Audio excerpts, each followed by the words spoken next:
Do you remember how to do any of this? No, I don't remember anything. You just talk. It's not that. I mean, I know it's been like an entire year plus. Is this already part of the video? Yeah, this is part of the video. Jeez. All right. It's been more than a year. It's been a little while. It's been pre-pandemic. This is the first I've seen you in a while. It's been a good day. We got to hang out. And this is what we're doing. Played some games. We're wrapping up. Listen, all right, it's been a busy just day. Get it going. We still have Oath in front of us here on the table, but that's not why you're watching this. You're watching this because we're going to give you 5 reasons not to play Scythe. One of the first games that you and I covered on the channel that actually blew up. I think one of the first games you ever taught me, and still probably one of your favorite games in your collection. Absolutely. So now we're gonna bully it a little bit. We're gonna try. Could you give a brief and quick overview of what exactly Scythe is? Just simple, and then let's dive in. Yeah, Scythe is it's an alternate reality, alternate history kind of game. It's a little bit steampunk, like 1918, I would say, World War I era, but with steam engines, and you're gathering resources, you're building these engines of war, these mechs. Tesla's set in the center or something, yeah, right? And you're just trying to get points. That's the crux of the game. It's going to be a Stonemaier. It's going to be one of Stonemaier's most famous titles, which operates around the same Euro-style system. It's resource management, it's action selection, and you feel like you're playing a tactical war game, but really you're generating resources to convert those into points or victory conditions. And that's going to be the very first reason we're going to suggest you don't play Scythe. It's not what it presents because of all of those things? It's not what it presents itself to be. It looks It looks like this thematically driven epic mech battle. War game. It looks like a war game. But it's not. I mean, you might have one battle. It's got the threat of war. Always. The looming stress of... Combat can happen. But it's not about combat. But it's not a combat game. Right. I agree. When you first dive into it, when you buy this off the shelf, when you bring it home, when you set it in front of your friends, you're going to trick them into playing this because it looks like it's going to be an epic brawl. But, and it's not. You're trying to get as much wheat and wood and stone as possible. Well, but... I mean, at the same time, I have occasionally steamrolled over people like William. which could also be another criticism. But this video is not about defending it. It's about tearing it down. It's about telling people why they shouldn't be playing Scythe, and that's going to be the start. Okay. The game lies to you. It's not what it presents itself to be. And if you're okay with the game lying to you, well, let's start talking about the actual mechanics of it now. Let's talk a little bit about the actual gameplay itself. Okay. And Stonemaier Games gets hit on this a lot. You're really only choosing between about 4, maybe, if you're lucky, 5 actions to take each turn. Right. So there is a restriction where you have to choose, are you going to produce? Okay. Are you going to move? Yep. Are you going to trade? Mm-hmm. Or are you going to bolster? Yeah. There's 4 actions. And strategically, 2 of them are substantially better on your asymmetric boards than the other 2. Yes. And so... I always want to say it depends, but okay. When you get a faction... Like moving and producing, are those 2 you're talking about? No, I'm saying like because of the coin benefit on the very bottom of the board, every time, after you taught me how to play the game, we've played about a dozen, maybe 15 or so games since then, and every time I get a faction board, the very first thing I check is where's the coin value, because those are victory points. What's going to be my system for generating resources this game? And it's a little bit scripted based off the faction I'm given. Right. I've got 4 choices, 2 of which are better based on the asymmetry, and I do those as much as I can. So you're referring to the bottom row action. Yeah. So when you're choosing the 4 actions, there's a top row action, which you're doing, and then if you can perform the bottom row action, you can, but you can't always, and then there would be a benefit. So yeah. The game's about maximizing efficiency of resources, of actions. You can maximize the money that you're bringing in. And the victory points. But you can't always do that based on the bottom row actions. And so not only does it can be frustrating. Present itself as a war game, it also, when you boil it down, isn't even a very open-ended Euro. It's a Euro with about 4 choices you can take. 4 choices. Each turn. A good 4 choices, but still 4 choices. Let's get to one of the very first complaints you and I ever talked about. Is that the encounter cards? Yeah. Yeah, okay. Well, so if you just have the base game, the encounter cards, I'd say, don't add a lot of substance to the game. You told me to not even bother going after them. You shouldn't go out there. There's something you can pick up along the way, but if you go after them too hard, it's a bit of a distraction. Yep. And then they came up with some. I think a lot of people had that complaint. And then they came up with a lot of fan-based expansion encounter cards. Yep.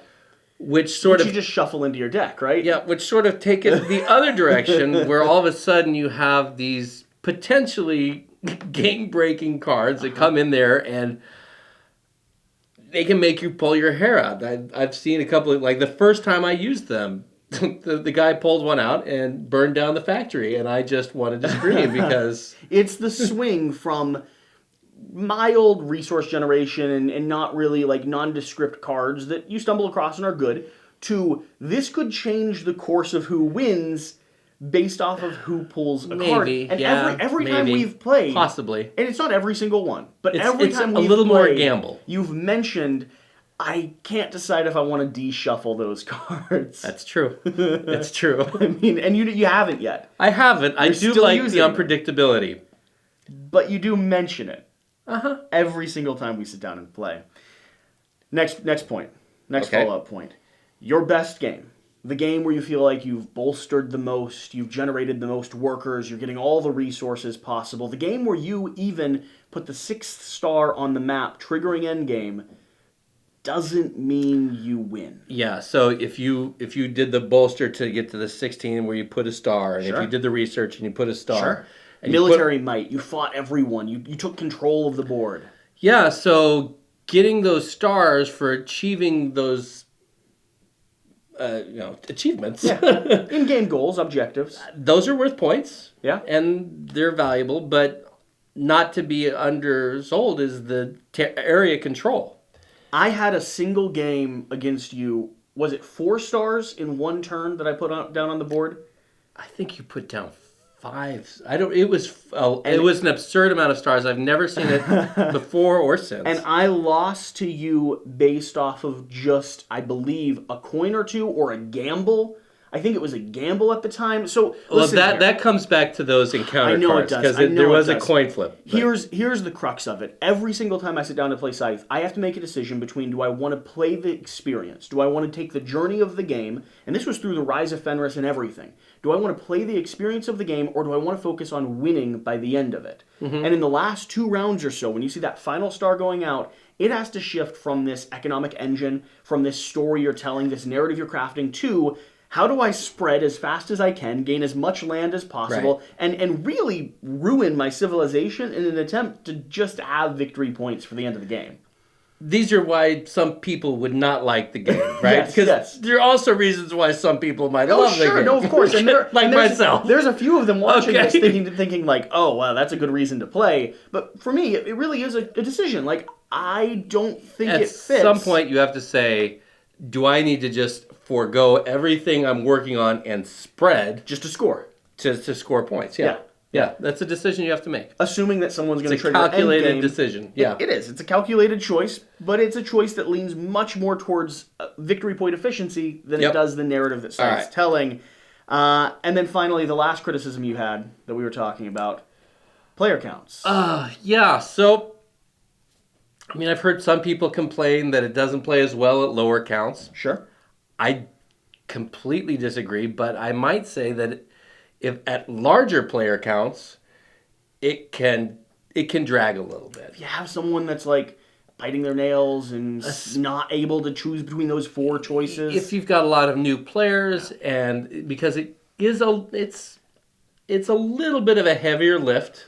Yep.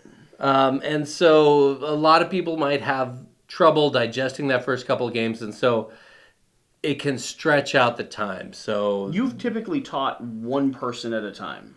That was just sort of how it went, not by design, but but it did seem to work out because then you have more people who understand what they're doing. It does help make the game go faster. And then not only can it drag for the table for the whole group at higher player counts, I've also noticed when I'm playing 4 or 5 people, there usually William in our group, there usually does seem to be someone who got bullied just enough to not really be in the game anymore through the end of it.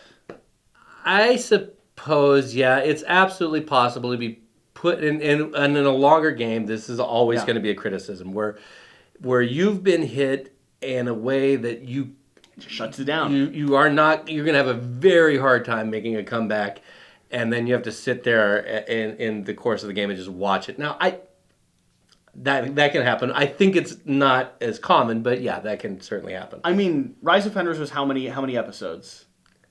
8?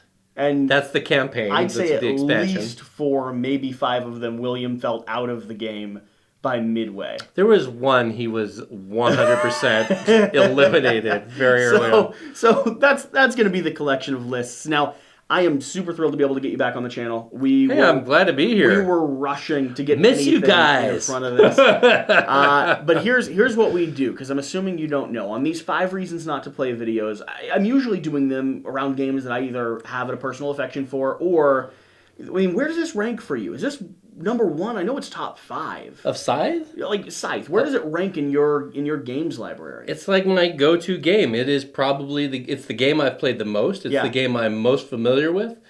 When I'm teaching someone a new game, if they haven't played it, this is the first one I'm going to reach for. So here's what we're going to do. For the people that are still watching at the end of this, after they've got through the points, I'm going to give you 60 seconds. I'm going to hard cut on it too. So I'm going to give you 60 seconds to tell people why they categorically, absolutely, without a doubt, should be playing this game. Oh. On 1, 2, 3. Hard cut?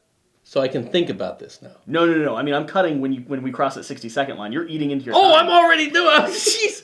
Because it's an awesome steampunk game where you have resource management.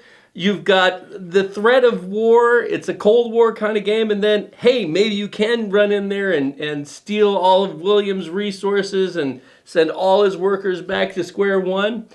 And he slams the table and just... The encounter cards are awesome. They add a whole nother flavor. The campaign is fantastic. We enjoyed every chapter, differing as they go along. And then the expansions. I think every single expansion adds a new element without changing the core rules all that much. It's actually, they don't change any of the core rules. It's just a slight addition. So I think it's fantastic. Yeah, the game's way too solid. You think you made it in 60? You think we still have time? I have no idea. I don't know. I think the clock is actually still running, so we're going to sign off. Thank you so much for watching. Leave your comments down below why you do or don't have this game in your collection. And was our criticism reasonable and fair? And what other games would you like to see us cover? Whatever the case, whatever you do, remember to do the important thing. Get out and play some games. Get out and play some... I remembered that part. We'll see you next time. Thanks. Cheers.